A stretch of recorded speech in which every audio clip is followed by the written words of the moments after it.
Okay, we are live. Excellent. And welcome to the August 2nd, 2022 Zoning Committee Work Session of the Charlotte Planning, Design, and Development Department. I'm Philip Gussman, Chair of the Zoning Committee. We'll go hit a couple of virtual meeting protocol. This meeting is being streamed online in accordance with the meeting statute. Requirements for notice, access, and minutes are being met through electronic means. This meeting will be live streamed on YouTube and made available there. We ask that everyone keep mics muted when not speaking. All votes will be taken as a roll call. Please state your name before making a motion or a second. Excellent. We will jump into introductions for our commissioners. Commissioner Rhodes. Commissioner Rhodes, Zoning Committee. Commissioner Russell. Commissioner Russell, Zoning Committee. And Commissioner Welton. Hey everybody, this is Douglas Welton. I'm on the Zoning Committee. Commissioner Barbie. Erin Barbie, Zoning Committee. And I did not see Kiva step in, just giving her a chance in case she happens to be here. Nope. Okay. Excellent then. And let's jump into staff. Dave, you want to leave? Yeah, thank you. Dave Pettin, Rezoning Program Manager. Excellent. I'm going to try and do a better job than I did last time. Geez, who else we got? Alfred. Good evening, Alfred Oyoyo, CDOT staff. Excellent. Donna. Donna Johnson McNeil, planning staff. Holly. Holly Kramer, rezoning staff. Jake. Jake Carpenter, CDOT staff. Joe. Joe Mangum, planning staff. John. John Kinley, rezoning staff. Perfect. Kevin. Good evening, Kevin Parker, CDOT staff. And Michael. Good evening, Michael Russell, planning staff. Christy. Hi, Christy Harps, historic district staff. Patrick. Good evening, Patrick Monroe, CDOT staff. Walter. Good evening, Walter Blackman, CDOT staff. All right, looks like I've got, Laura. Laura Harmon, planning staff. And Emma. Emma Canarajas, planning staff. And am I missing any other staff?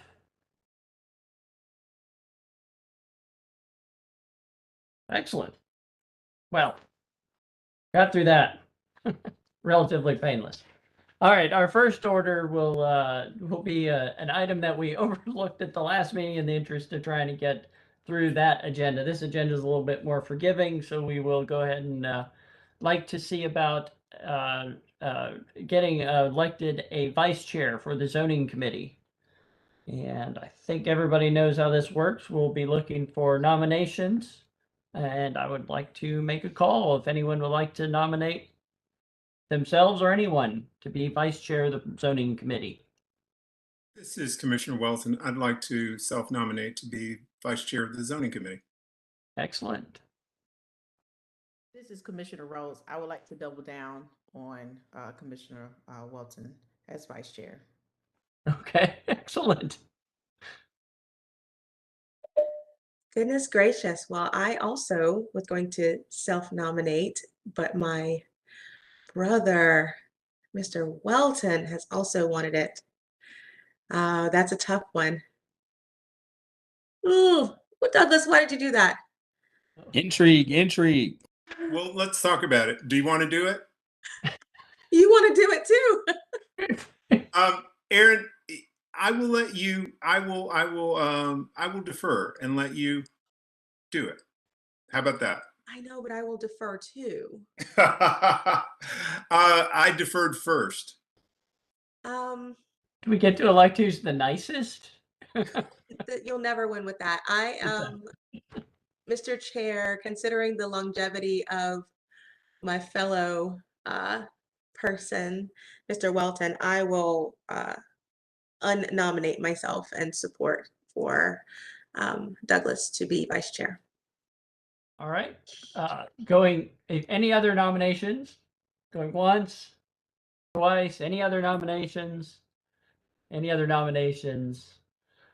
Seeing as we only have one nomination, that being Douglas Welton for vice chair of the zoning committee, I would like to do a quick vote, run through the roll call to make sure, just vote aye if you agree on that nomination. All right. Commissioner Rhodes, Aye. Commissioner Russell, Aye. Commissioner Barbie, Aye. Commissioner Welton, Aye. and the chair votes aye as well. Congratulations, Douglas. You get another round as vice chair even, so. Yeah, thank you very much. And I would also like to acknowledge the graciousness of Commissioner Barbie. She's a wonderful person. And if there was a second goodest person to me on the face of the planet Earth, it would be Aaron. And I look forward to working with you, Aaron. And you kick me out of the chair after next year. How about that? No, thank you. I'm just glad to have you back. Yeah, we're going to have fun. All right, all the good stuff, all the fun stuff, I think we've gotten out of the way now. Dave, this first one's exciting, or I should say the first one that I know of that isn't deferred. Go ahead. Yeah, let me go over just a list of deferrals for us. And just as we've got them listed out on the agenda, we've got a handful at the beginning, items 1 through 6.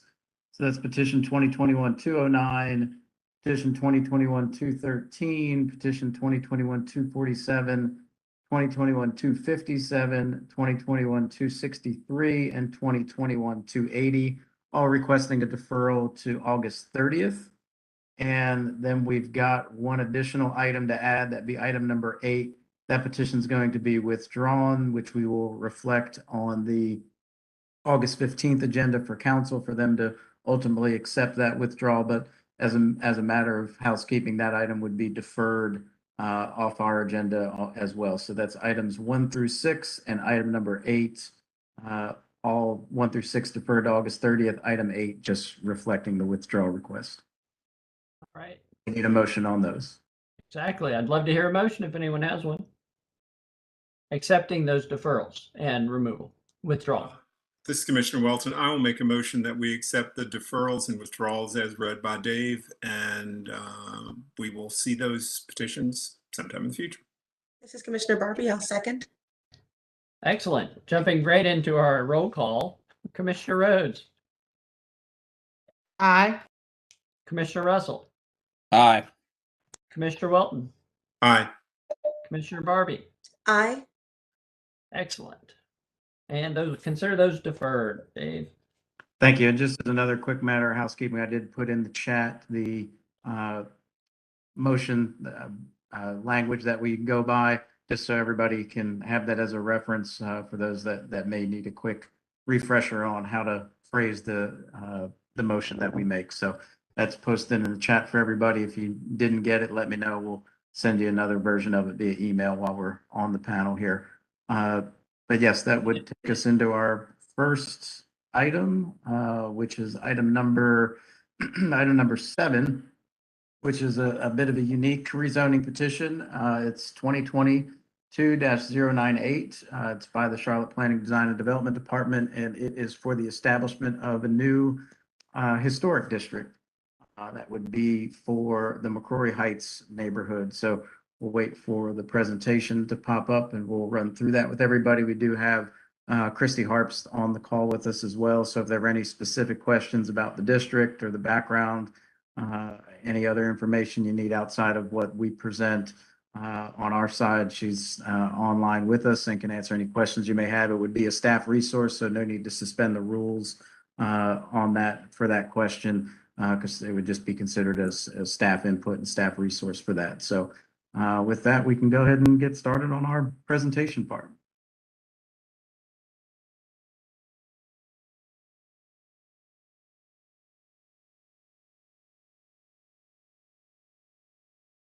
There we go. There we go. All right, so 2022-098, it's about 71 acres located along the south side of Oaklawn Avenue, west of Andrew Terrace, north of Brookshire Freeway, and east of Beatties Ford Road. Just reflective of the McCrory Heights neighborhood. It's currently zoned R5. All the properties within the boundary are R5. And then we are establishing a historic district overlay, so nothing about the base zoning changes, just a layer of additional requirements for the historic district put on top of that R5. Next slide. 2040 policy map recommends neighborhood 1. So again, nothing really changing about the base zoning. So we're consistent with that. The historic district just again puts another layer of requirements on that. So overall, similar to what we presented back at the public hearing, just a refresher, we've got 7 local historic districts that started back in 1976. The most recent was Oaklawn Park back in 2020. Before that, we had about a 10-year lull between establishing a new district. So this is our second within just a few years, which is great. The historic district team is made up of 3 planning staff. There's 12 historic district commission members and 3,000 plus parcels that are included in all the historic districts and over 900 acres. Last year, or 2021, they had 423 applications, 307 staff reviews, 116 commission reviews, and overall, the historic districts in the city encompass just 0.5% of Charlotte's total land area. Next slide. Just a quick map showing where the districts are, Oaklawn Park being the most recent there at the top of the map. And of course, we've got Wesley Heights, Wilmore, Dilworth, Hermitage Court, Plaza Midwood, and 4th Ward. We can go down to the next slide. It's just showing some of the historic district design standards that we typically have for some of the neighborhoods that are involved in the districts. Go back 1, please. All right, thank you. So this is just a slide showing the examples of some of the housing inventory that gets done for historic district establishment. This is Clifton Avenue, so you can see 3 examples of the different homes that are located along that road. And again, this is what has to be done for every house that's listed on the record for establishment in a historic district, and every parcel that would be included has this assessment done. So just giving you a little bit of background on what gets included for that. Next slide. So overall, we start out with that local historic designation report, boundary map, property by property survey, which is similar to what we saw just on that previous slide. There's also a historical development essay that goes down to the Historic District Commission, who reviews and votes on that. That was done back in March, on March 18th, 2022. That information then gets submitted to the State Historic Preservation Office. They review it, provide a letter back based on their findings after they review everything. And then there's also a corollary tract for petition of property owners. You have to have 51% minimum of the property owners that are included in the district that support the petition. And then the State Historic Preservation Office provides their recommendation letter, and we fold all that into the rezoning process, which is standard like we do for a conditional rezoning. You have your community meeting, we have our standard advertisement, public hearing, which was held last month, and then here we are at the Planning Commission Zoning Committee review and vote for the recommendation, and then City Council would vote on ultimately establishing the historic district, and that would be scheduled currently for August 15th. Next slide. So just to give a quick overview, just the boundary like we talked about, so just south of Oaklawn, runs all the way down to Brookshire, does encompass 71 acres, and there's a variety of different housing types that are throughout the district of the neighborhood, and a lot of the historic significance of the neighborhood isn't just some of the architecture. A lot of it is also just the culture and background and history of the neighborhood itself and the importance it played in the growth of the city, and it's particularly in the African-American community. So it's a very important neighborhood in that regard, and a lot of history behind that. Christy could share some of that if you have additional questions on it. But again, it's not just about the architecture in this one, which does provide some, uniqueness and significance. It's also about the historical significance of the neighborhood as a whole. Next slide. So again, the kind of who and why neighbors were concerned about development pressure. It's not uncommon, similar to what we saw with the Oaklawn Park Historic District just north of this.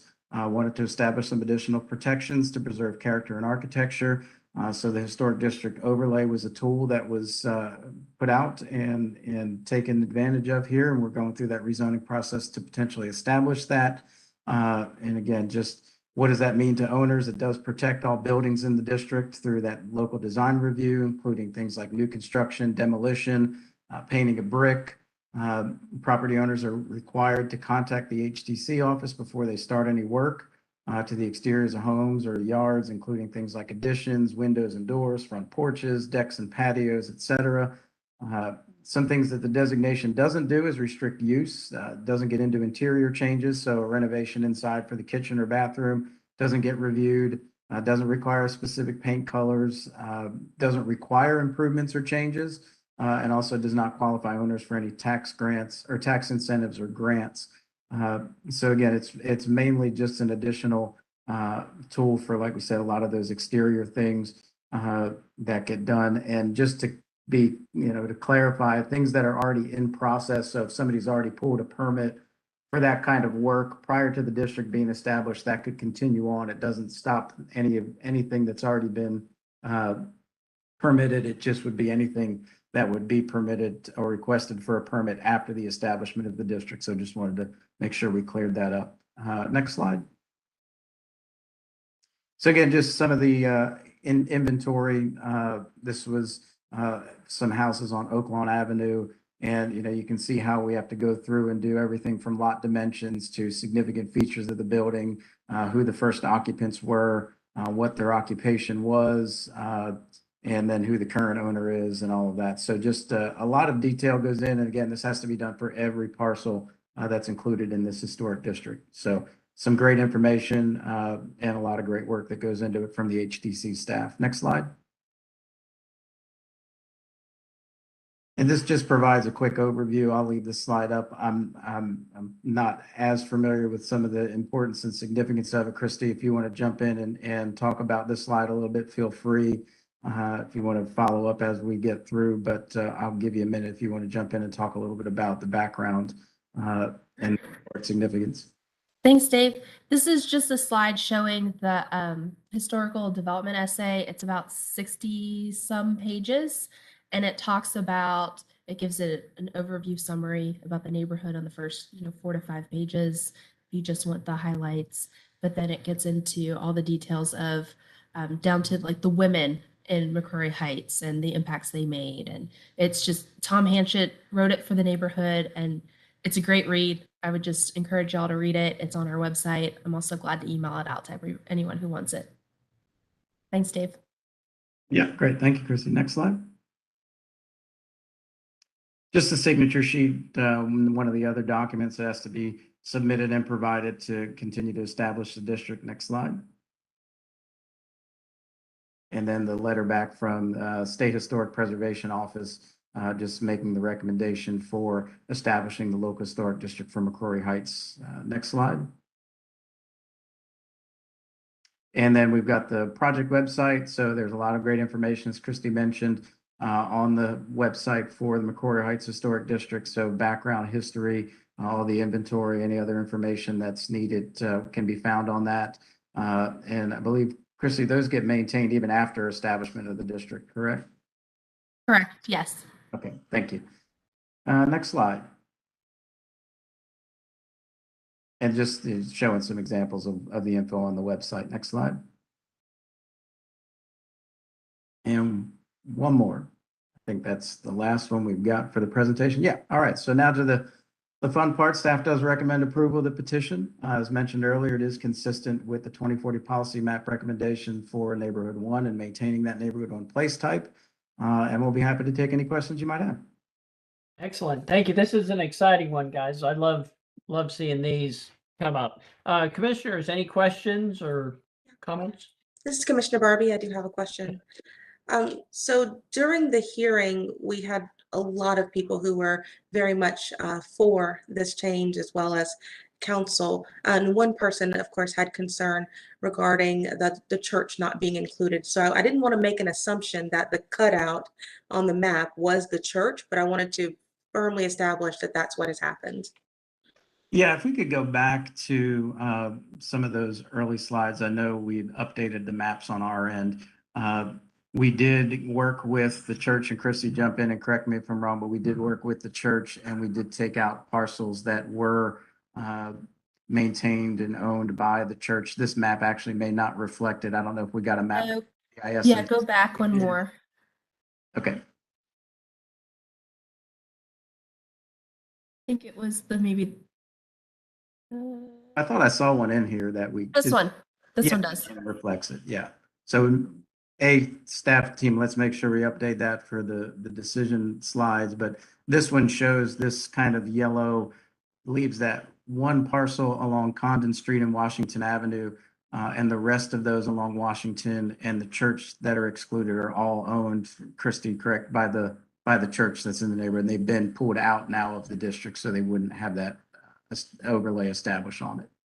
Correct. Yeah, it used to just be the church, and it was just a miscommunication between the neighborhood and the church leaders that the church wanted all of their property out, not just the church itself. So we've updated the boundaries to reflect that and have provided that to the church representatives who brought that up and the neighborhood exploratory committee. Fantastic. I like to see a good outcome on all sides. So thank you for that update. I don't have any additional questions. Anyone else have questions? This is Commissioner Welton, slightly late to this, but in a similar way, this one was noted as the neighborhood was going down this avenue because they were experiencing development pressures. And Christy, I guess this question is to you. Is Historic Districts going to follow along with this for some period of time to try and understand if those pressures were mitigated by this particular solution? I'm not 100% convinced, this is just my opinion, that this will mitigate any development pressure. Similarly with Oak Lawn, and are you guys going to follow so that 2 years from now, if somebody else comes and says, I want a historic district to mitigate development pressure, you'll be able to say, yay, this worked, or perhaps give them another tool. And just that clarity for me, if this is what folks want, then that's great. I would just like the clarity of understanding, how are we going to check out the results of this? I think that's an excellent and astute question. It won't prevent change. Historic districts are not to freeze a neighborhood in time and just keep everything preserved the way it is. It is to help give neighborhoods a say in how the neighborhood develops and changes, with more certainty of what's going to go back in on vacant lots, or if the building is demolished, that it fits with the character of the neighborhood, both in, we look at setback, we look at height, we look at materials, we look at all of those things. And so, and to your second question, we track all of our projects, and we use GIS databases, and it's very easy for us to pull information for 1 year, 2 years, 3 years, and look at different parcels and see what has changed and what hasn't. And that's absolutely information and reports that we can provide. But again, it's not, I agree with you, it's not a silver bullet. It's not going to, prevent the development pressure. It'll just give the neighborhood more certainty in what gets built back when there is development. Okay, I think we're probably all on the same page there. I just didn't want anybody to think that we had now encased this neighborhood in amber and it was just going to stay this way for forever, because I don't necessarily think that's going to be the case. So thank you. I think that's a good question and observation. I think, we're on that similar page. And I think, as Christy had mentioned, for the way that we kind of view it as well, it's just an extra tool to kind of help us with some context sensitive development for the neighborhood. It's not going to, like we said, prevent it, but at least the outcome will be a little bit more compatible and have a little bit more oversight to it than just the ability to go in, tear down, and rebuild something that doesn't have any kind of connection or contextual connection to the neighborhood as a whole. So I think that's one of the important components of it, is just maintaining that similarity, even if it's new development versus something that could get torn down and rebuilt into something that is absolutely, a 180 from the architectural context that's currently out there. So I think we're all on the same page, but I do like that it gives a little bit of that extra layer of context sensitive outcome.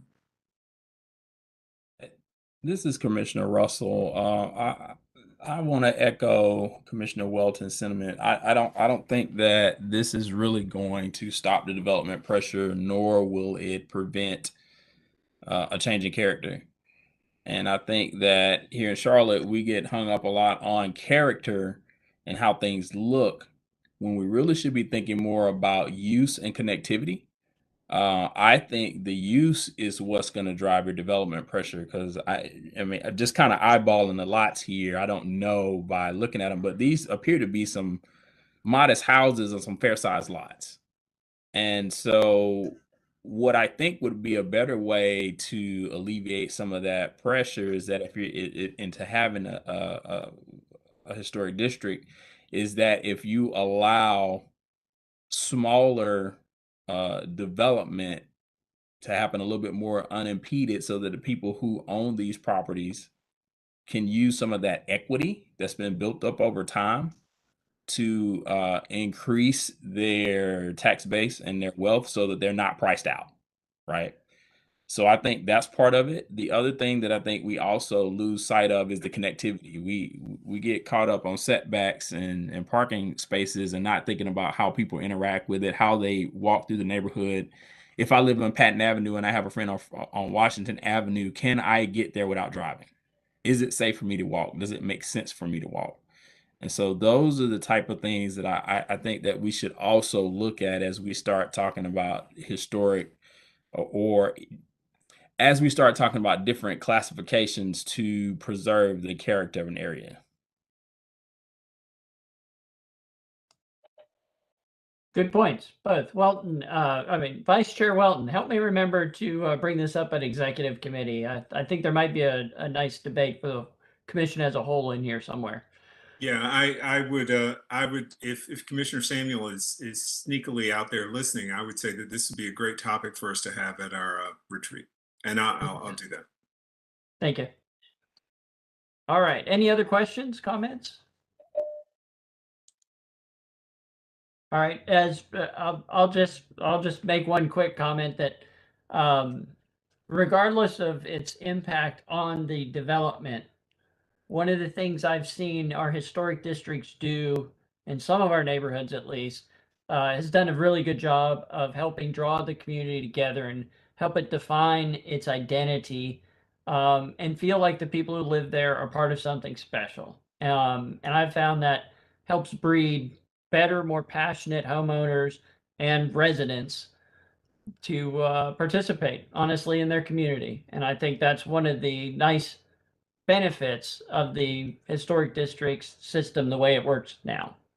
If nothing else, they have to meet and talk to each other about how to get things done. So I would entertain a motion. It's Commissioner Barbie. I'll make a motion. Having reviewed the petition and considered the consistency statement prepared by staff to approve this petition, I move that we recommend approval of petition number 2022 where'd my petition number go? -098 as it appears before us, and adoption of the consistency statement as it appears before us. This is Commissioner Welton. I will second that motion. Moved by Barbie, seconded by Welton. I'll go into the roll call vote. Commissioner Rhodes. Aye. Commissioner Russell. Aye. Commissioner Welton. Aye. And Commissioner Barbie. Aye. And the chair votes aye as well. That's unanimous, 5-0. Dave, what else? Well, pardon me. Let me do this the way I recall doing it back in the day. Petition, rezoning petition 2021-242 by Robert D. Dowdy, LLC. And I believe, is Claire here, or Dave, you're going to handle this one? I'll be taking those on tonight. Go right ahead. All right. Wait for our presentation to get queued back up. That's a good point.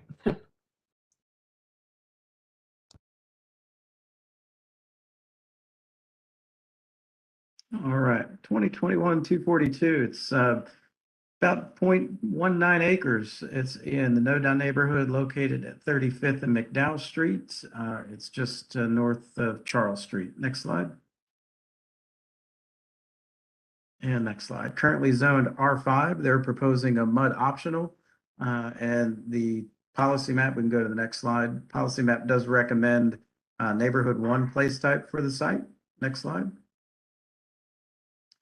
So the proposal presented at the public hearing last month was to expand, possible expansion of the existing commercial building that wouldn't exceed 3,000 square feet. Max building height would be 40 feet. There would be 600 square feet of outdoor seating in the front yard and 2,600 square feet of outdoor seating proposed in the back. Does allow for non-residential uses permitted by right or under prescribed conditions in MUD. Outdoor uses would be restricted from 7 a.m. to 10 p.m. And also there'd be a limitation on outdoor music and entertainment that would run Sunday and Thursday from 8 a.m. till 8:30 p.m. And then Friday and Saturday that would run from 8 a.m. until 9:30 p.m.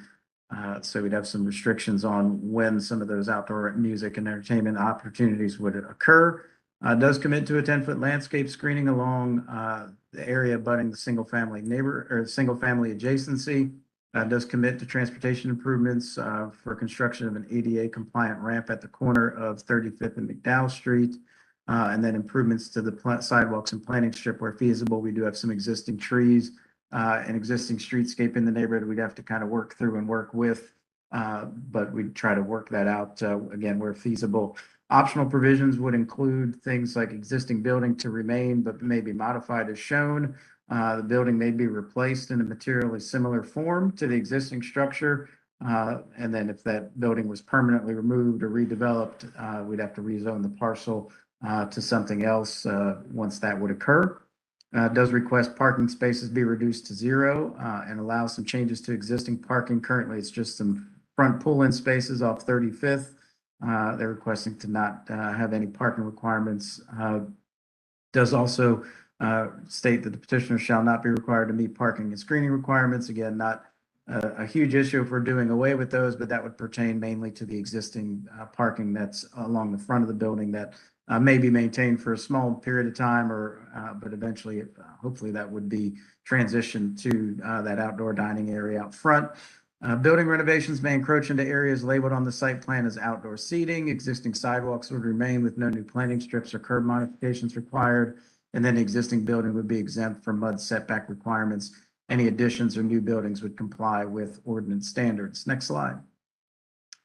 We did have some changes since the hearing. It did locate a bicycle amenity area on the plan. Did note that the petitioner may increase the size of the existing building, add additional floors or square footage, subject to the ordinance requirements and to the restrictions of the rezoning plan. Did specify updates and expansion would not increase the degree of nonconformity. Does note any additional or replacement hood vents would remain in the same quadrant of the building as the existing one.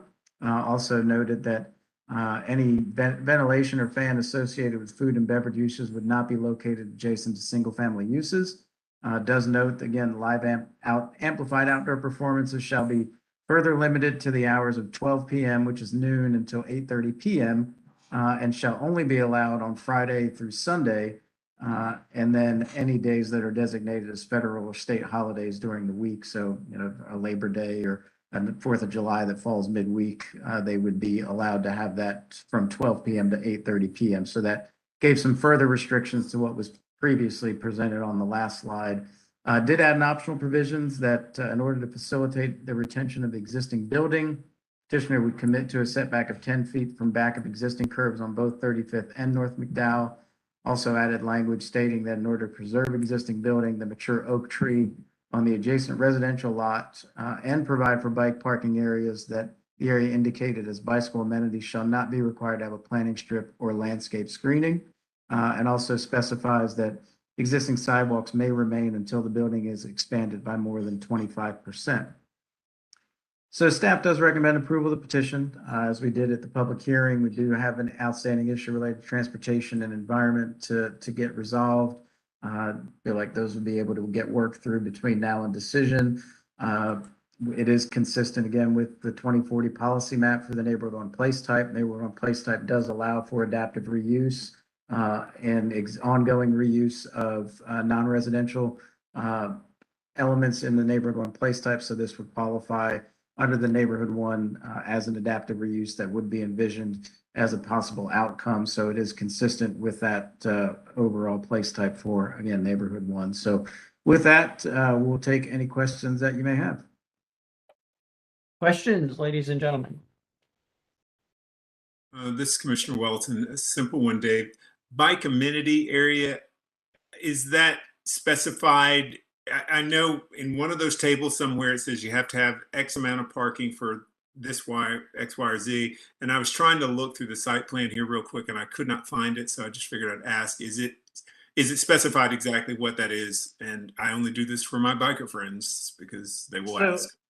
They would have to meet the basic standard for bike parking, like number of bike parking spaces. I think they just called out an amenity area. I don't know if that's going to include things like a, possible fix-it station they have sometimes out there for bikes, but they would still have to meet the bike parking requirements. I think this is just calling it out as like an established area for that parking, and then any other bike amenities that they may want to put in to help, with, like I said, any kind of repairs or having that fix-it station or anything else in there. But I'm not 100% sure what that fully entails, but I know that they have to meet the minimum parking for bikes per the ordinance. Okay, that's fine. It's good to see people put bike amenity areas in, and hopefully other people in the future will continue to do that because people bike. It's all good. And so I would like to comment as well. I'm going to say this project is exactly what we need to be looking for in Charlotte. And so if you spend any time with me on this commission and this meeting, you hear me say two words over and over again: small development. And this is a prototypical example of what I've talked about. This is a great way to build community. As I mentioned on the historical district, this is about a use, and it's also about connecting our community because it allows for an existing building to be reused, to connect the community, to bring people in, to enjoy, to have someplace that's local and have someplace that is their own.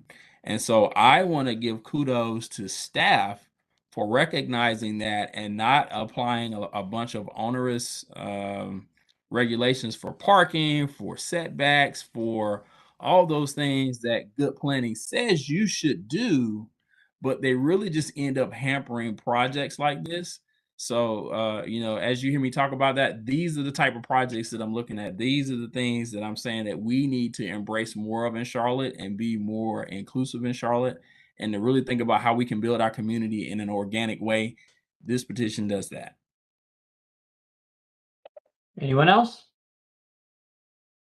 All right, I'll just point out that we've done a number of these reuses of old retail spaces in a number of our close-in neighborhoods. And I do think that this speaks directly to what we see as our neighborhood one place type going forward. So I'm full support of this. And I think we've done a good job of getting the parameters set loose enough and at the same time constrained enough to make it a very livable space with those single family residential adjacent. So I would entertain a motion if anyone's. This is Commissioner Welton. I'll make a motion. Go right ahead.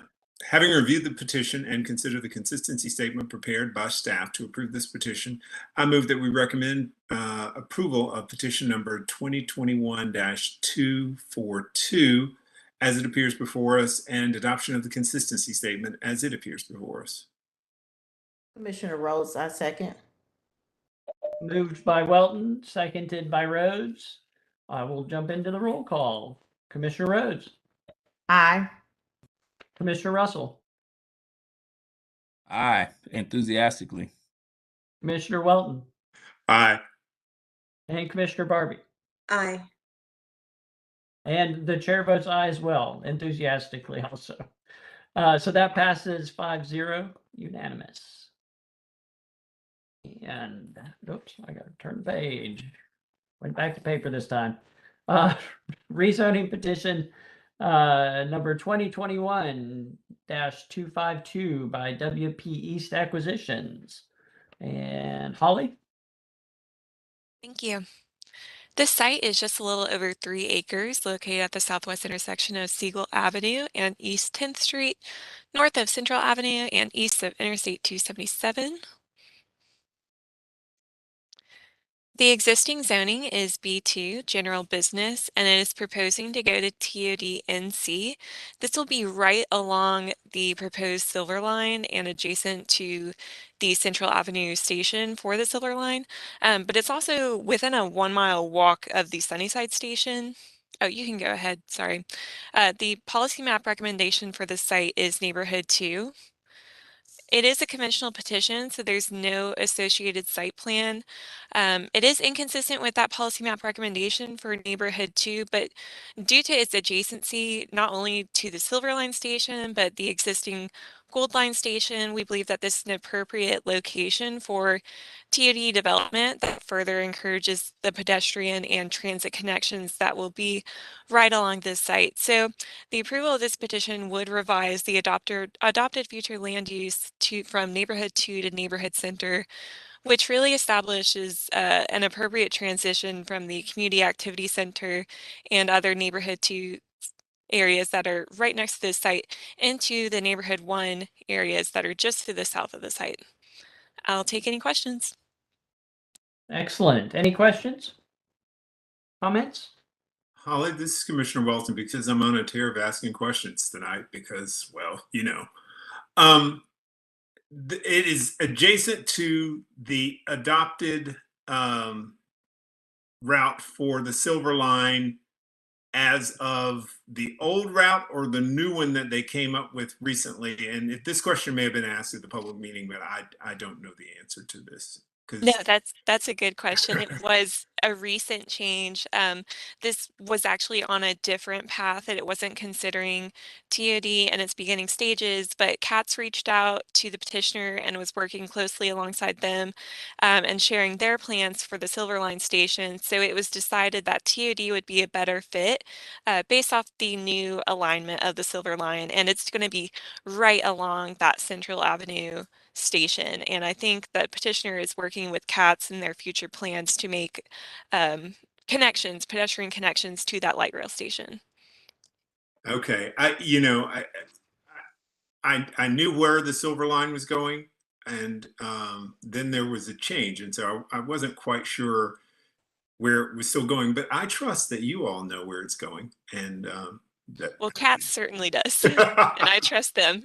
They tell me what they know. Yeah. Okay. All right. That's fine. It just was that was the big bullseye on my doodah. There was is this really TOD? So I'm good. Yeah, it actually came up after they really got into even more detailed station planning and how the station would be designed and integrate into the line itself. And it really kind of comes right at the back door of this site. So that's where we ramped up the conversation about TOD. So it was even more in terms of, like I said, detailing out that station itself. So we learned a lot more, and then that's where we pivoted to a TOD district. Excellent. And just to that point, I remember years ago when I voted on rezoning this particular property, at the time we were developing the TOD, and I was like, this seems like it'd be really a good place for that if everything works out. But just any other questions? It looks like there aren't any. Motion, anyone? This is Commissioner Barbie. I'll make a motion. Go right ahead. Having reviewed the petition and considered the consistency statement prepared by staff to approve this petition, I move that we recommend approval of petition number 2021-252 as it appears before us, and the adoption of the consistency statement as it appears before us. Commissioner Welton, I'll second that. Moved by Barbie, seconded by Welton. Going into the vote. Commissioner Rhodes. Aye. Commissioner Russell. Aye. Commissioner Welton. Aye. Commissioner Barbie. Aye. And the chair votes aye as well. That's 5-0. Moving on, rezoning petition number 2021-254 by Joseph Horton. And John, can you help us out on this one? Thank you. You all saw this, I believe it was last month. It's approximately 2.18 acres located on the southwest intersection of Galleria Boulevard and Monroe Road, south of Sardis Road North. It's an existing eating, drinking, entertainment establishment. And they are wanting to add a drive-through service window to the, I guess it would be southern side of the building, utilizing the existing parking and drive aisles that are on the site. Next slide. It's currently zoned NS Neighborhood Service. The proposed zoning is Neighborhood Service Site Plan Amendment. Again, the amendment would just be to allow a drive-through service window as an accessory to that eating, drinking, entertainment establishment use. The 2040 policy map recommends a community activity center for the site. Again, there's the site plan you all saw last month. It hasn't changed. That shows the proposed drive-through lane and window on the southern side of the building. And then otherwise, there's not any changes to the site itself. It does construct a multi-use path, or sorry, 8-foot plane strip and a multi-use path along Monroe Road, and reconstructs curb ramps at Galleria Boulevard. And it provides right-of-way dedication along the Monroe Road frontage for the future Silver Line alignment. Since the public hearing, they just, since the public hearing, they didn't have any outstanding issues, so there's really been no changes to the site plan. Staff recommends approval of the petition. It is consistent with that 2040 policy map recommendation for community activity center. They're typically located along transit corridors, major roadways, and provide access to services, dining, entertainment, and residential uses for residents. Is in Monroe Road, on Monroe Road, across from the Galleria Shopping Center, with an area of mix of uses, including other EDEs with drive-through service windows.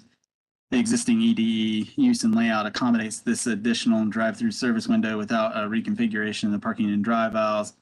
It is in the southwestern edge of that activity center and removes the existing back of curb sidewalk and constructs a 12-foot multi-use path along Monroe Road. And then that's all I've got. Take any questions. Yeah, I have a question. Why? I know we saw this last month, so why did it come back? I'm just curious. It only received 4 votes in the positive, so I think according to your rules of order, that means it has to come back for you guys. Or was it 3, Philip? I think it was only 3 votes it got in the favor. Because at that point, technology had knocked Kiba offline, and we were down to only 5. Got it. Yeah. That's what it was. I remember that now. We're sitting in a very similar spot though, right this moment, with the unexpected absence. Precarious would be the word I would use. Right. Yeah. Yes, we all know my feelings on it. So staff, there were no changes then from last month, correct? That is correct. Okay. Does anyone have another question, or do we just move to a vote? And just so everyone's aware, if it doesn't receive the amount of votes, it can go to council for decision on the 15th. It would just not have a recommendation from the zoning committee. So we have 2 choices, really. We can vote in favor or deny. Because I am where I am, I'm going to make a motion that we approve this petition. We can't go anywhere unless somebody makes a motion, so I'm going to make this motion. Live or die, it is what it is. Having reviewed the petition and considered the consistency statement prepared by staff to approve this petition, I move that we recommend approval of petition number 2021-254 as it appears before us, and adoption of the consistency statement as it appears before us. This is Commissioner Barbie. I'll second. Moved by Welton, seconded by Barbie. I'll go to the vote. Commissioner Rhodes? No. Commissioner Russell, Nay. Commissioner Welton, Yes. and Commissioner Barbie. Yes. And chair votes no. So we are 2 to 3 against to approve. So it sounds like we might have the votes to deny, or we could, is that accurate, Dave, that we could just let it sit right there with a failed motion to approve? You could, or you could Vote do to deny. a vote just to see if there's any inverse or if anybody, has a different motion or they're True. Good not point. want to defer it. So I would suggest just doing a second vote just so we know the count. Okay. Sounds like it will go to council with no recommendation. Okay.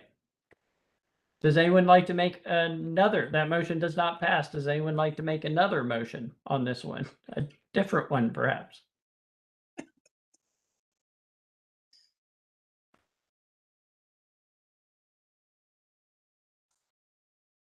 This is Commissioner Rose. I'll make a motion to deny. Okay. You see the text up on the chat? Yes. Just because it's slightly different, but good deal. Having reviewed the petition and considered the consistency statement prepared by staff to deny this petition, I move that we recommend denial of petition number 2021-254 as it appears before us, and the adoption of the consistency statement as it appears before us. Just one matter of housekeeping on that. So if we're going to do a denial, staff's recommendation was for approval. So you wouldn't adopt our consistency statement. You'd have to come up with elements from your own to say why you don't think it should move forward for approval. And I think we talked about those at the last meeting. So we can certainly incorporate those. Let me see if we can pull them up. John, did we write those up in the last one just for reference, even though we didn't submit a zoning committee recommendation? I don't remember. Let me see. Okay, I'll pull it up in the file folder here. We'll see if we have something in there. I'm pretty sure we can recreate if we don't have something already on. Yeah, I think we talked about not having, didn't support the goals of the Strategic Energy Action Plan. It's located next to the Link Silver Line and would add auto-intensive uses to an area that would have access to transit. So those were the points raised minority last month. So if we want to incorporate those, you can incorporate them as we just stated. Sure. Is that a good deal? So quick question, Dave. When I make the motion, I would just say, instead of saying in the adoption of the consistency statement, I would just say, as modified as follows. That's correct. Yeah. Okay. Having reviewed the petition and considered the consistency statement prepared by staff to deny this petition, I move that we recommend denial of petition number 2021-254 as modified as follows. The zoning committee believes that this does not follow the energy standards as followed by the 2040 plan, as well as the transportation rules are outlined in the 2040 plan. Is that a good summary? Yeah, we can work with that. I think just want to mention also just the items that were also raised at the last zoning committee meeting, which we've got documented. We'll incorporate those into the same. Okay. And a second. Commissioner Russell, second. Excellent. Moved by Commissioner Rhodes, seconded by Russell. I'll go to the vote. Commissioner Rhodes. Aye. Commissioner Russell. Aye. Commissioner Welton. No. I know. No. Okay, thank you. No, Yeah. no. Commissioner Barbie. Nay. Nay. Nay. The chair votes aye. So we are 3-2. Also not enough votes for that to pass. And it will, but our commentary will be provided to council, correct? So that's something I'll have to check on. Yeah, I have not encountered this particular outcome. Yeah, rules of procedure just essentially say once the matter is voted upon and it gets less than 4 votes again, the matter gets forwarded to the elected officials with no recommendation. It actually does say, okay, the matter shall be to the committee with viewpoints expressing the discussion included. So we'll provide commentary and we'll provide what what was discussed and what the concerns were, but there essentially will just be no recommendation to approve or deny. It'll just be these were the points raised, both pro and con, and that will be it. Now I have to go back also and confirm. Do we state that it was a 3-2 vote or a 2-3 vote, depending on which motion was made, so they at least know? I have to find out from legal what that write-up would look like, but it will at least include the commentary that we just had tonight and in the previous meeting. Okay. You have everything we can give you now, at least. Right. Do we want to get a minority for the 3-2 vote for denial, since we got a minority? Yeah. The other way around. Of course, I have commentary, John. Douglas, can you help us out? But I would just point that given the autocentric nature of this particular part of town, that this particular petition would support what was going on in that area at the present moment. And given the current timeline of our unfunded silver line, that this particular use may no longer exist by the time we get the silver line there. I believe it's prudent for us to go ahead and allow this business to expand in this particular area and to be able to take advantage of the residents and their proclivity for automobile-based traffic. This is Commissioner Barbie. I feel more strongly about what Commissioner Welton has presented and allowing for this business the opportunity to expand its services. And I don't see the impact as greatly as fellow commissioners on the environmental side from the 2040 plan, given the area that it's in. I just don't have that strength, so I voted for no. Got all that, Dave? Yes, thank you. We can work with all of that. Excellent. Thank you. And moving on then, rezoning petition 2021-266 by Sarah Ventures. And then we got Joe. Joe, bring it on. Thank you. This is a little more than 8 acres located on Roslow's Ferry Road, bisected by Yellowstone Drive. That's actually a completed street now. You'll see on the next slide.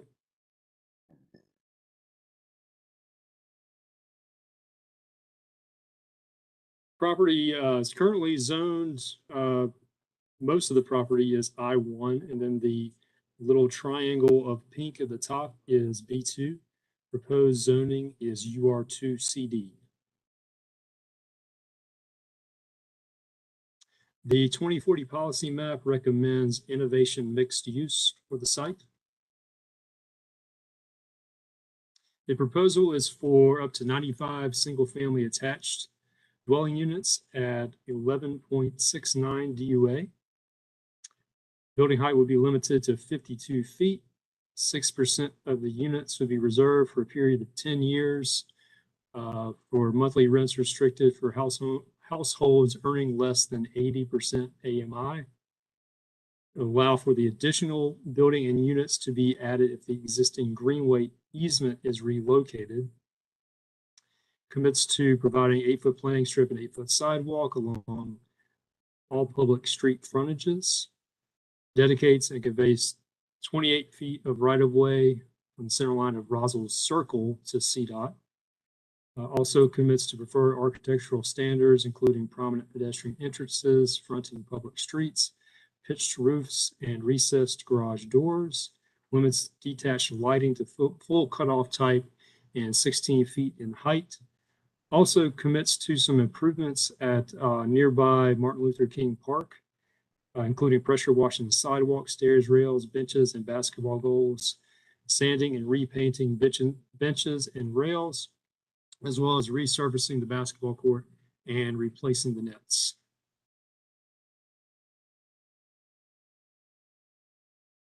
Next slide, please. Since the public hearing, the petitioner has addressed outstanding issues related to transportation labeling and notes, providing a tree survey, and correctly labeling setbacks, private alleys, and open space.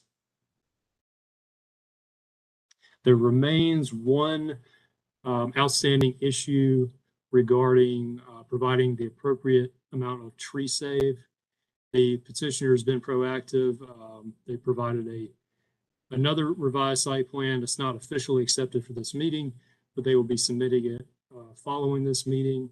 And it's our understanding that will address that last outstanding issue. Staff does recommend approval and be happy to take your questions. All right, commissioners, any questions? Hi, Joe. Lovely to see you. It's been so long. I have a question about the Greenway proviso. It appears to me that the Greenway is along the creek until it gets to Yellowstone. Is that map northwestish of Yellowstone, but there is no Greenway connection around the property that is to the southeastern side? So you asked the right guy, because I used to work for Park and Rec as a Greenway planner. Okay. So give me the gospel, man. Now, it was what, 13 years ago, so digging a little deep here, but so there's an existing section of Greenway between Roswell's Ferry Road and West Trade Street. You can see that. Yeah. I know that space. Yeah.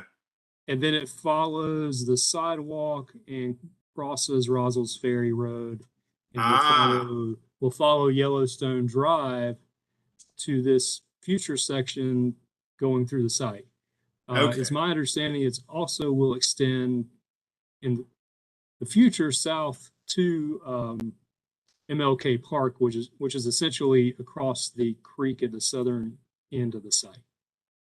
Okay. What I was thinking was there going to, I wasn't thinking that it was going to be at grade level, the Greenway there, the potential. Every time I pass by this particular area, I keep thinking, oh, they're going to go up underneath the bridge there at Stewart Creek, but they're obviously not going to.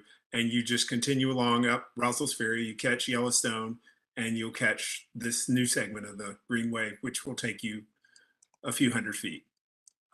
That's correct. Yeah, it would be an at-grade crossing. Okay. Yeah. Okay. All right. I'm good there then. Yeah, I'm good.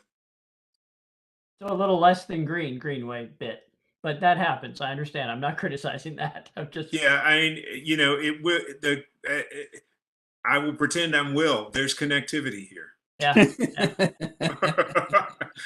if I do a bad Will imitation or impersonation, somebody please stop me. But there is connectivity there, and right now the Greenway just goes to Roswell's Ferry, and it picks up somewhere else around the corner yonder. And there's, you know, I realize we get these things built a piece at a time. So anything that helps get this connected continuously will be useful. Correct. So I had one question similar to that, but tying in the tree save that you said there's another map. Or is staff comfortable with this new tree save site plan? That part of this new site plan that includes the tree save better defines it? Yeah, so we definitely rely on our urban forestry colleagues to review the tree save, and the current plan had part of the tree save in the sewer easement, which is a no. Right. And so that is what will be revised and filed following this meeting. Okay. And then that kind of brings me to, I saw in there that their additional units can be built, what it says right there on the screen right now. If the Greenway area gets moved. So At what density level is that, and how will that be regulated? And this is kind of digging into that particular line. Kind of stands out to me after all the ones I've seen. So the 95 units should be inclusive of that additional area.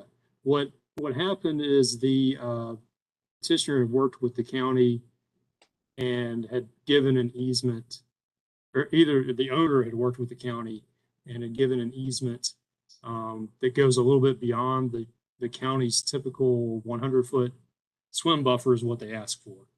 Right. And I think the petitioner has gone back and said, well, can we get a little bit of that back to help with our development? But that is unresolved to my knowledge. Okay. So it would potentially add units, though. Correct. Okay. All right. Any other questions? Sorry, I didn't mean to jump in if somebody else had something. Think it might be motion time then. This is Commissioner Welton. I'll make a motion. Having reviewed the petition and considered the consistency statement prepared by staff to approve this petition, I move that we recommend approval of petition number 2021-266 as it appears before us, and adoption of the consistency statement as it appears before us. Commissioner Barbie, I'll second. Moved by Welton, seconded by Barbie.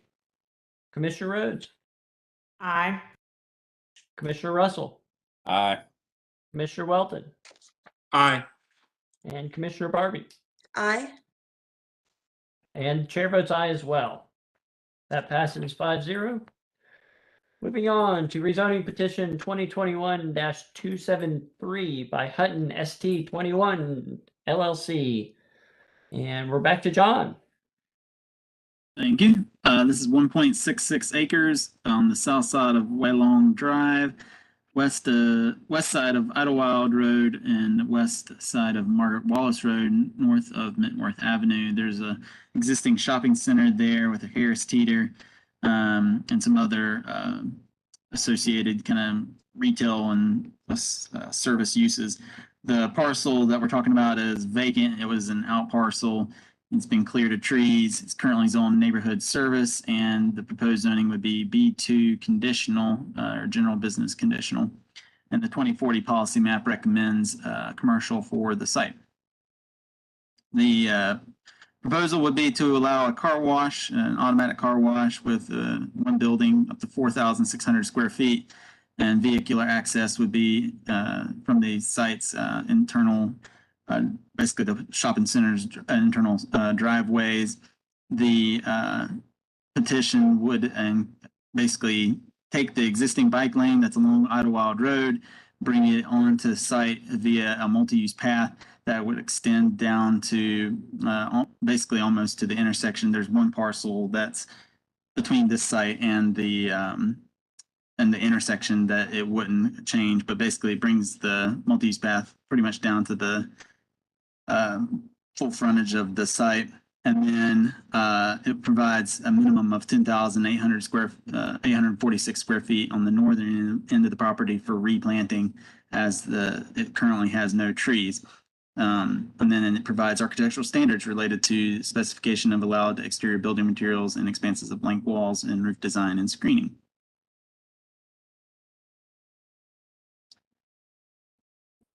Not really any changes since the public hearing, other than to clean up a few technical revisions. Staff recommends approval. It is consistent with the 2040 policy map recommendation for commercial uses. I'll take any questions. Questions, anyone?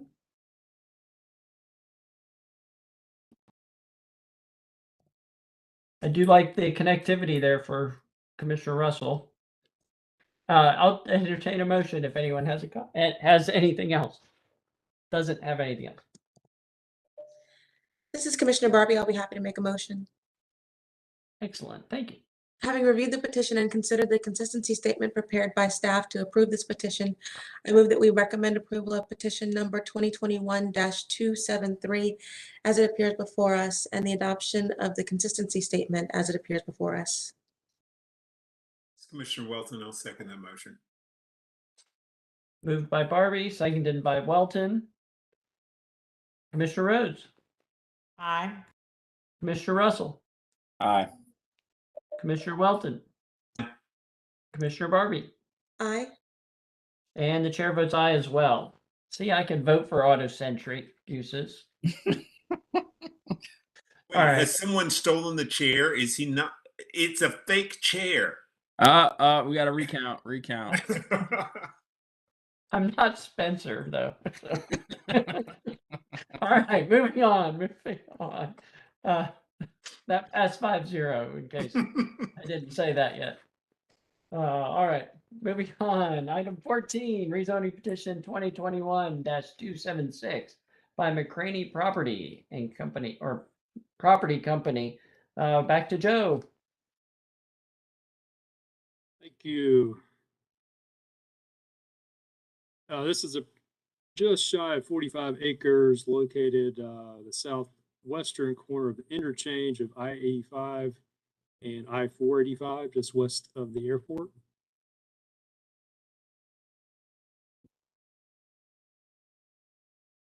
It's currently zoned R3 and within the airport noise overlay, as well as the Lower Lake Wiley protected area.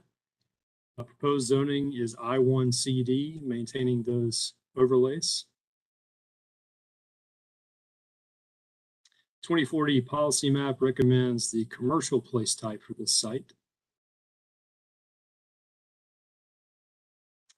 Proposal is for up to 335,000 square feet of gross floor area of uses permitted in the I1 district, except for the following uses: automobiles, truck and utility trailer rental, automotive service stations and repair garages, barber and beauty shops, financial institutions, EDEEs, both type 1 and type 2, retail establishments, shopping centers, and business, personal, and recreational services, and adult establishments. The amount of office space will be limited to 25% of the total square footage. There'll be a maximum of 2 principal buildings. Petition is committing to improvements on the South I-85 service road between Sam Wilson Road and the site to be coordinated with NCDOT during the permitting process. They're committing to dedicating the 100-foot swim buffer that's in a kind of red maroon shaded color, north-south on the screen. That would be for the future Paul Creek Greenway. It also would work with the county to ensure that any crossings could accommodate the future Greenway Trail. And it would be providing a Class A buffer, that's the area in the green surrounding the perimeter of the site where it's adjacent to residential zoning. Since the public hearing, the petitioner has addressed outstanding issues regarding buffer illustration and removing the building and parking envelope from the setback. There are no outstanding issues, despite the inconsistency with the 2040 policy map commercial place type recommendation. Staff feels like the location there adjacent to I-85 and I-485 make it a suitable location for light industrial uses, as well as factoring in the buffer against the residential uses and zoning, dedication of swim buffer for future greenway, and the upgrading of I-85 service road, also within the airport noise overlay. Staff recommends approval. Be happy to answer any questions. Yeah, I have a question. I'm gonna Go steal ahead. Doug's thunder this go around. So staff recommended that this piece of property be in the commercial place type. Can somebody from staff explain why they felt that commercial was a better use than industrial or manufacturing M&L? See, you took my question. I'm just saying. You and me. I was reading your paper. Douglas, you steal mine almost every time. All right, quit it. It's fair, turnabout's fair play. So Dave might be able to say this more eloquently than me, but as I understand it, the mapping exercise was specifically not done parcel by parcel, but was more aggregated to larger parcels. Dave, you have Anything to add there? Might have caught him on a quick break. No, I'm sorry, Joe, I just couldn't get to my mute button quick enough. Yeah, I'm not 100% the methodology that they deployed to do the mapping exercise for the policy map. Obviously picked this up for a commercial for one reason or another. I don't have a specific answer as to why this particular location was recommended for commercial versus manufacturing logistics. Joe, what's the current zoning of the property? R3. It's an R district, right? R3. Right. Yeah. As well as the neighborhood 1 area surrounding it. Okay, I wasn't sure if the base zoning got picked up, but overall, I'm not sure if there's something we can get into specifically, but obviously the methodology picked this up as a commercial place type versus manufacturing logistics, but without the long-range planning team on the call, I wouldn't be able to give a specific reason as to why. Yeah, the question I would have had in that was what could we put on there that was commercial that wouldn't have been allowed in the I2 or I1, excuse me. I'm perfectly fine with this as it is proposed, and particularly with the exceptions called out specifically. But just for future, reference, I guess it's like if you say, oh, this could have been commercial, then I'm like, are they going for the highest and best use of this property by making it industrial or not? And we may not have that issue to deal with in a month, I think, maybe, right? Ish. Maybe a year. Let's go with that. Yeah. By moving this to industrial, it does, the only thing I'd point out, though, I'm in favor with it, and it's certainly a better use than residential, I think, in this area. Both pollution and noise and airport and all of that. I mean, I imagine, because I was on some of those mapping exercises, and in some cases, it literally was just pointed out by someone that, hey, this is a lousy place for X. And wait, if we had neighborhood 1 sitting there, I wouldn't be surprised if someone said, let's not have neighborhood 1 right there next to a confluence of highways and airport noise and all of that. So it does potentially set us up for having light industrial adjacent to neighborhood 1. However, with the buffering, I also, the first house I ever bought was adjacent to and light industrial, but I think it can work within the parameters that we've included as well. Yeah, and I personally just don't see how commercial would even work at the confluence of 2 interstates. There's no access. At the end of a dead end road. Right. You couldn't get to it. So you're just going to speed by it at 80 miles an hour and be like, oh, there's something there. And then it's on to wherever I'm going. Yeah. And while I understand the buffering between neighborhood 1 and light commercial, with it being as close to the airport as it is, and the airport being a manufacturing logistics hub, and this being adjacent to it, that's what that parcel wants to be. And I think that there could be some care under neighborhood 1. Maybe we look at making this a neighborhood 2 so that you get an increased amount of density that would preclude you from developing right up to the property line, which would help that buffering argument. Because I think neighborhood 1 encourages sprawl. Yeah. And you just have a bunch of single family homes that butt right up against it, whereas a neighborhood 2 would encourage more density and keep that encroachment from happening as fast. It's a good point, but we're only rezoning this one piece of property. So at this point. So I have one more question for Joe. He mentioned improvements to the I-85 access road, and I'm looking at site plan here right now. And there's an arrow in the top left corner where I guess the service road comes in, and there's the Paw Creek thing right down the middle. Is there a way to get across there, or is the road not drawn in, or am I not able to see it well? Just some clarification there. The road would cross Paw Creek. It would. the second site plan here. You just have a culvert like you would for any existing greenway that allows the water to go through, but people can also use it with a road on top. Okay, because I just, like you said, well, I've sped past this particular site at 70 miles an hour. So I don't know what's down in there specifically, but I just was curious. Again, there's lots of land to be taken advantage of there. If somebody's going to make a greenway on Paw Creek, how are they going to do it? I'm just looking at those things, and these don't stop me from agreeing with the land use. I just would like clarification.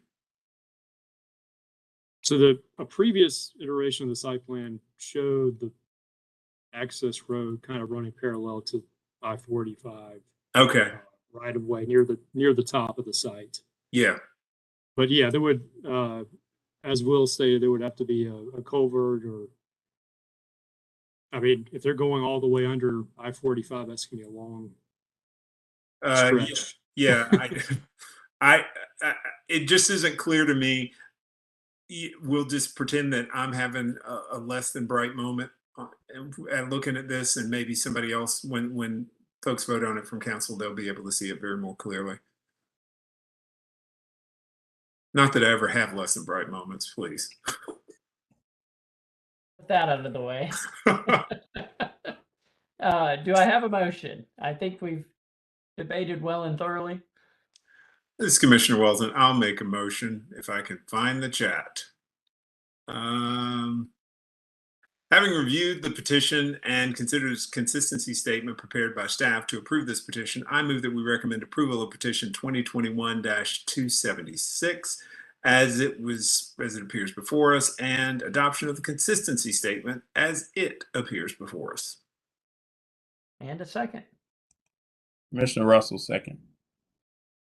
Commissioner Russell seconded. Moved by Welton, seconded by Russell. Going to the vote. Commissioner Rhodes. Aye. Commissioner Russell. Aye. Commissioner Welton. Aye. Commissioner Barbie. Aye. And the chair votes aye as well. That's bringing us to 5-0 approved. Moving on to item 15, rezoning petition 2021-278 by Dreamacres. And we have Dave. Yep. Thank you. All right, 2021-278, 6.3 acres on Harrisburg Road, just north of Parkton Road, west of Cedar Brook Drive. Next slide. So the property is currently zoned to R4. The petitioner is seeking to rezone to R6 conventional. Next slide. Its 2040 policy map does recommend neighborhood 1 place type for this site, which the R6 district would translate with consistency to that. The petition, again, is consistent with the recommendation for that neighborhood 1 place type. It's a conventional petition, so there's no outstanding issues or site plan to consider on this one, just a straight R4 to R6. We'll be happy to take any questions you might have. I do have a question About my favorite topic, connectivity. So is this parcel going to be made to connect with the one to the north and the south of it? Yes, if there's existing road connections that are established public rights of way, they would have to connect per the subdivision ordinance. Okay, because I see like a little road, that breezeway that loops around the southern property, and then there are kind of 2 points of access from above. I was just wondering if those were going to have to connect in some meaningful way to make these three subdivisions simpatico. Yeah, I know Sloan Forest and Evans Creek, I believe, would have to connect Breezeway. I'm not 100% sure, but we would have connections both to Sloan Forest, to Evans Creek, and then, of course, out to Harrisburg for some level of access per NCDOT. Okay, thank you. Mm-hmm. Any other questions? A motion, perhaps?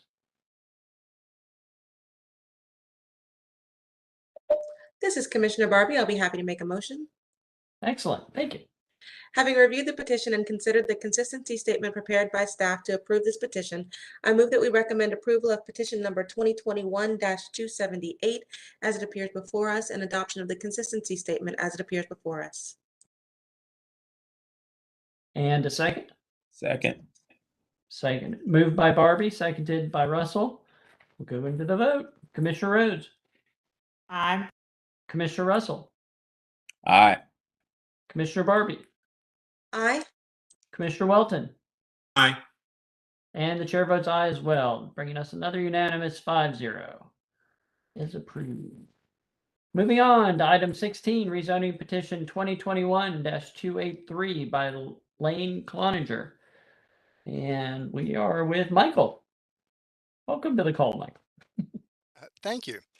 So this petition is approximately 0.6 acres located on the west side of Keswick Avenue, northwest of North Tryon Street and east of North Graham Street. The current zoning is R5, single family residential. The proposed zoning is R8, single family residential. The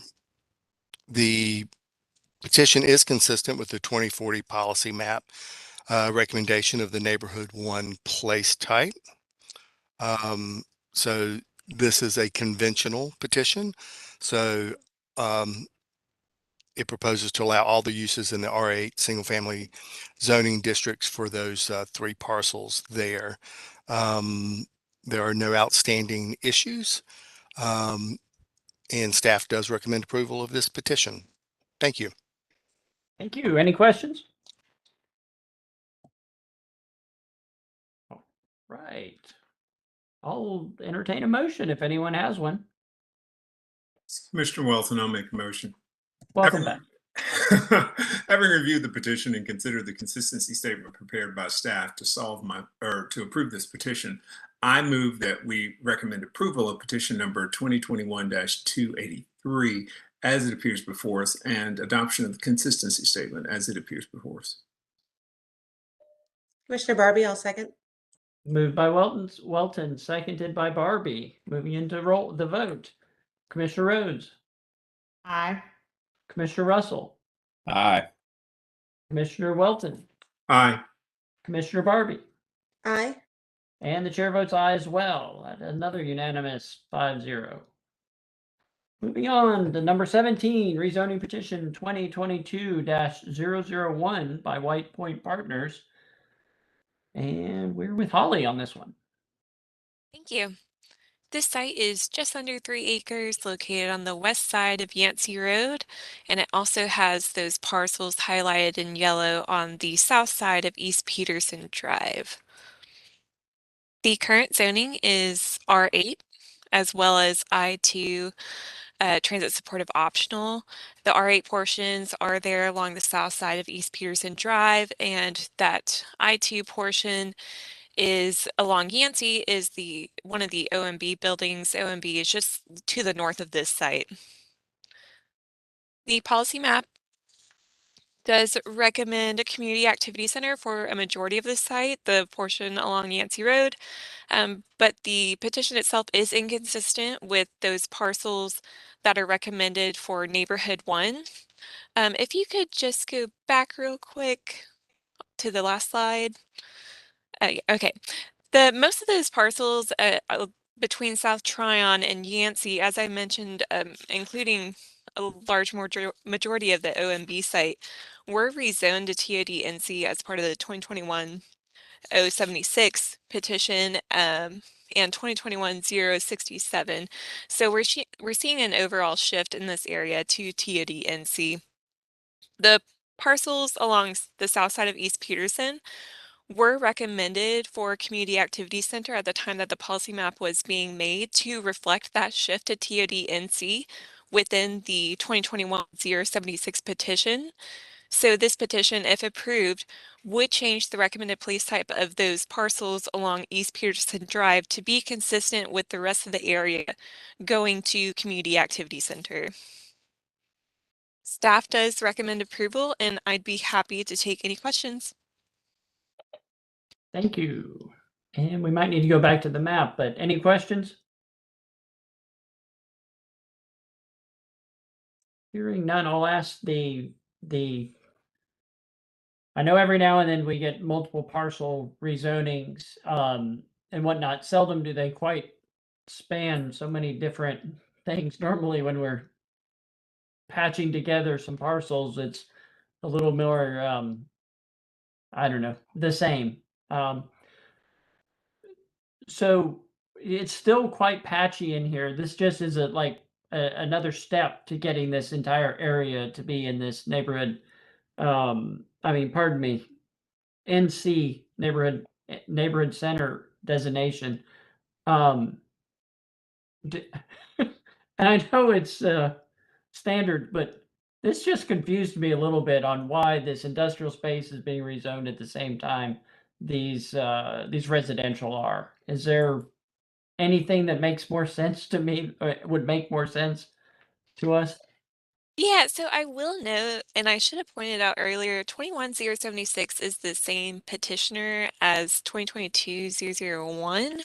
So I think that there's likely an overall development goal here that will span between East Peterson Drive, Yancey Road.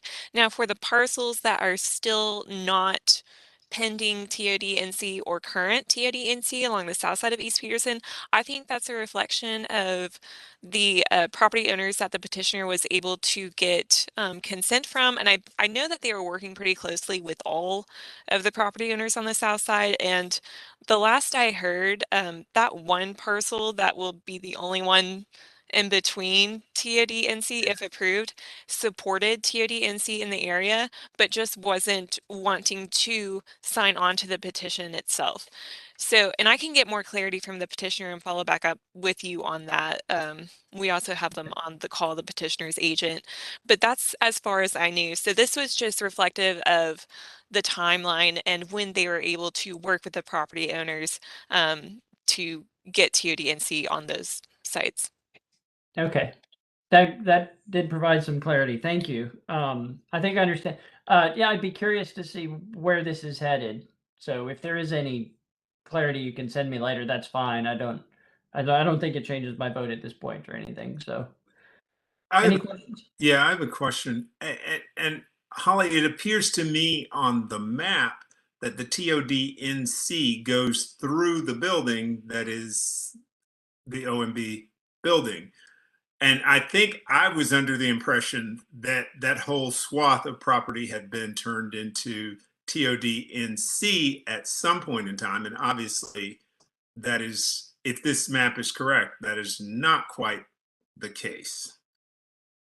Yeah, I think that had to do with retaining some of the brewery uses on the OMB building in I-2.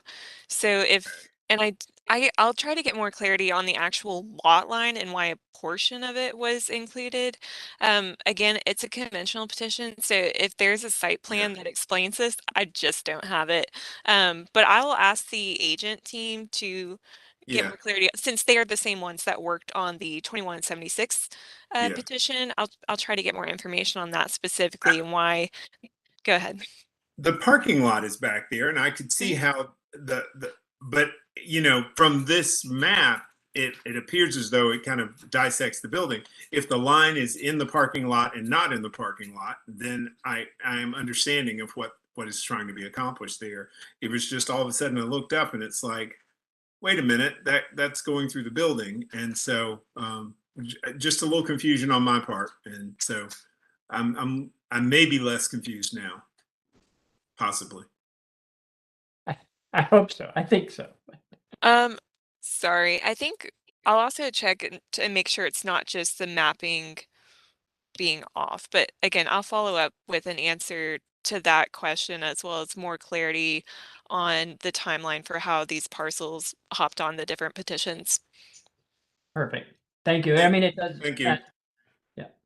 It does add clarity that they're clearly trying to accumulate and get some of that. But so, anyone else have a question or a motion? It's Commissioner Welton. I'll make a motion since we're here at the party. Having reviewed the petition and considered the consistency statement prepared by staff to approve this petition, I move that we recommend approval of petition 2022-001 as it appears before us and adoption of the consistency statement as it appears before us. Commissioner Rhodes, a second. Moved by Welton, seconded by Rhodes. Moving to the vote. Rhodes, Commissioner Rhodes? Aye. Commissioner Russell? Aye. Commissioner Welton? Aye. Commissioner Barbie? Aye. And the chair votes aye as well. Another 5-0, unanimous. All right. Number 18, rezoning petition 2022-002 by Cameron CLT South End owner, LLC. And back to Holly. Thank you. Sorry, I was still trying to get clarity on that last issue. I think it may actually just be mapping and lot lines in regard to the building being cut off. But on to 22-002. This is about 12.5 acres located on the west side of South Boulevard, east of Old Pineville Road, and north of East Woodlawn Road. The current zoning for this site is I2, which allows for general industrial uses, and it is rezoning to go to TOD-NC Neighborhood Transit-Oriented Development Neighborhood Center. Can we go back one more slide? Sorry. As you can see in this area, a lot of the parcels along South Boulevard are still in the process of transitioning to TOD uses. So this is just reflective of that greater development pattern here and trying to convert to more transit-oriented, pedestrian-friendly uses. The policy map for this parcel does recommend community activity centers, so the rezoning petition is consistent with that policy map recommendation. The petition itself is conventional, so we don't have a site plan at this time. It is within a 1-mile walk of the Woodlawn Station, so it meets that applicability standard. I'd be happy to take any other questions. Any questions or? Holly, this is, it is within a 1-mile walk. Is that measured by the existing sidewalk or is that as the crow flies? Existing. Okay, thank you. Just an They do- FYI, it's a crappy sidewalk. Just, It is a lousy sidewalk. it's a lousy sidewalk. Just different part of the city though, sorry. Or different part of city staff. Any other questions? Anyone got a motion? This is Commissioner Rose. I'll make a motion. Thank you. Go right ahead.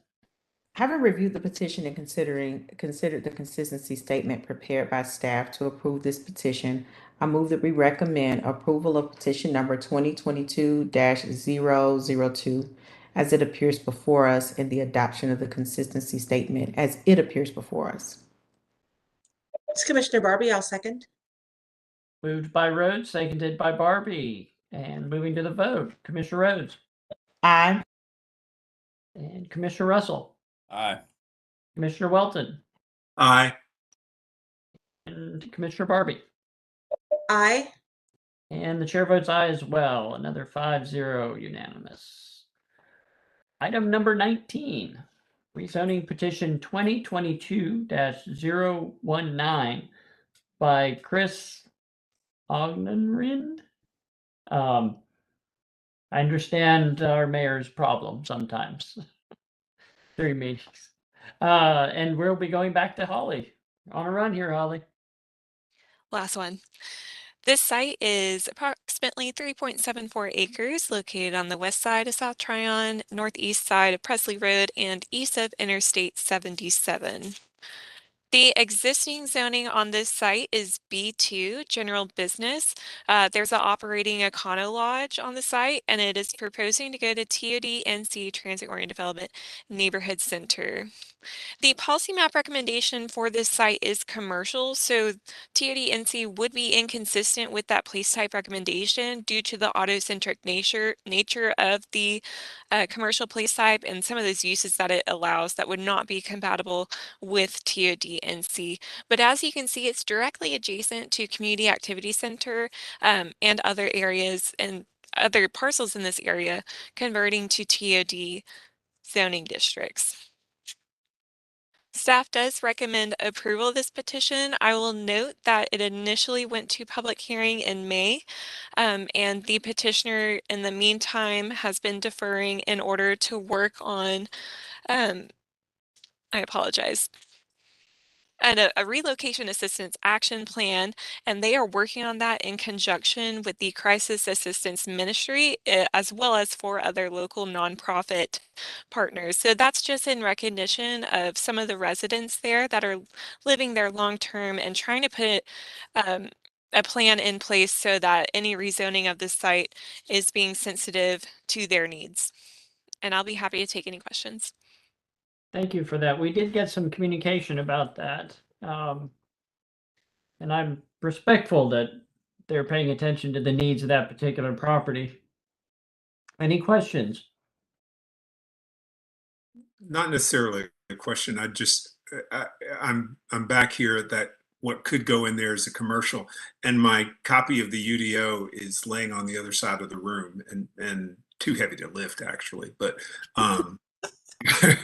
so I will have to just check to see what could go in commercial again, because I don't know it off the top of my head. And when we have an inconsistency like this, it just, I'm okay with the development and I see the direction of what's been happening there. I know we've done several petitions.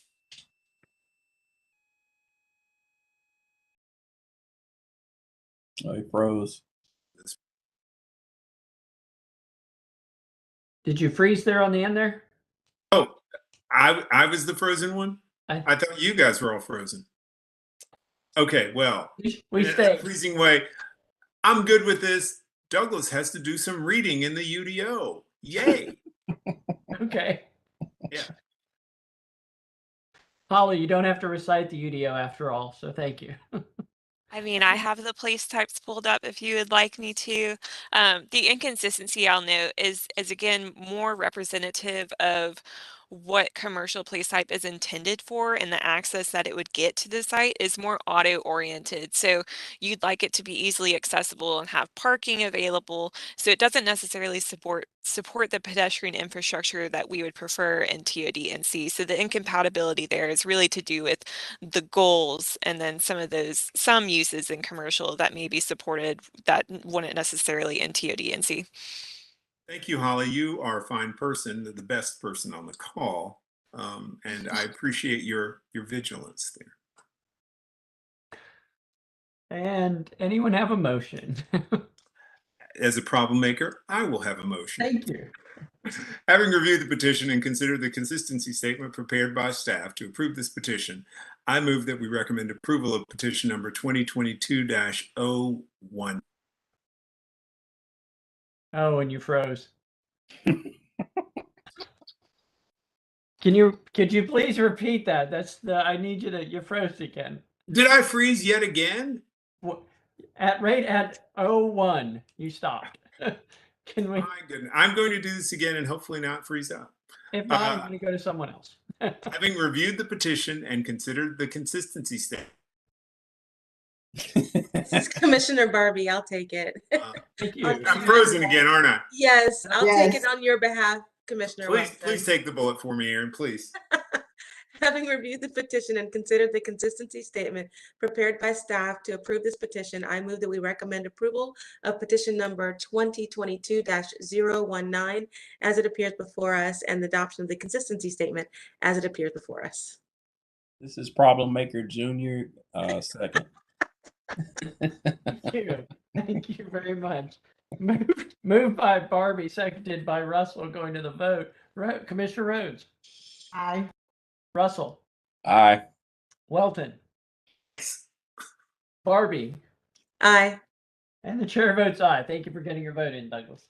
That passes 5-0 unanimous as well. And I think on our last one, we might have a point of order we need to deal with, but I'll introduce it first. We do. Mr. Chair, this is Commissioner Barbie. I need to recuse myself from this vote as I am an active board member of Carolina Farm Trust. Excellent.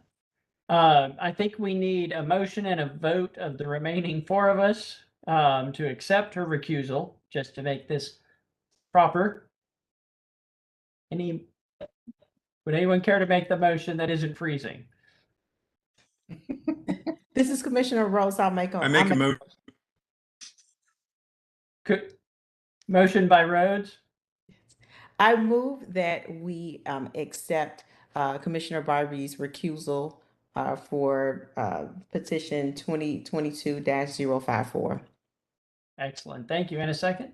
Second, Commissioner Russell. And vote to accept her recusal. Rhodes. Aye. Russell. Aye. Welton. Aye. Perfect. And the chair votes aye as well. You're recused. Thank you. Mr. Chair, considering this is the last point of order on our agenda, You can leave us. I am, but I'm gonna pre-vote to close the meeting when it's time. Okay. All right. Appreciate that. We take your vote in abstention. Thank you. Thanks. Bye. Bye. All right. All right, moving on to number 20, rezoning petition 2022-054 by Carolina Farm Trust. And we're back with Michael. Yep, closing it out here. Excellent. So this is, the site is approximately 2.37 acres located on the south side of South Hoskins Road, east of Welling Avenue and west of Rossell's Ferry Road. It is currently zoned BDCD, distributed business. The proposed zoning is B2 for general business. The plan is consistent with the neighborhood center place type recommended for this site. So this petition proposes to utilize an existing building to allow all uses in the B2 zoning district. It is a conventional request. There are no outstanding issues, and staff does recommend approval of this petition. Thank you. Excellent. Thank you. Any questions? Comments? Perhaps we should have held on to Erin for a moment longer. She could have explained the Carolina Farm Trust, but for the betterment of the of our fellow commissioners, can you give me, Michael, do you have quick description of what Carolina Farm Trust does? Not a lot. I know that Okay. they do assist local farmers and urban farmers. Correct. That was the bulk of it. So we're potentially a plausible use for this might be an urban farm, which I think is kind of an exciting opportunity for this part of our town, our city, honestly. But that was all I had. Anyone have a question or a motion?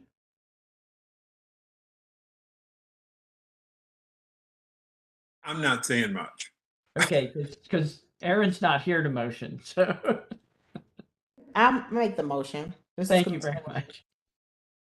Having reviewed the petition and considered the consistency statement prepared by staff to approve this petition, I move that we recommend approval of petition number 2022-054 as it appears before us and the adoption of the consistency statement as it appears before us. I'll second that motion. Moved by Rhodes, seconded by Welton. He snuck it in. Going to the vote. Commissioner Rhodes. Aye. Commissioner Russell. Aye. Commissioner Welton. Aye. And thank goodness I vote aye as well, allowing us a 4-0 unanimous, just making it legal. All right. Staff, do you have anything else for us since we're kind of early? We are right on time. No, we don't have anything else. Yep. Anytime we wrap is always right on time. Yeah.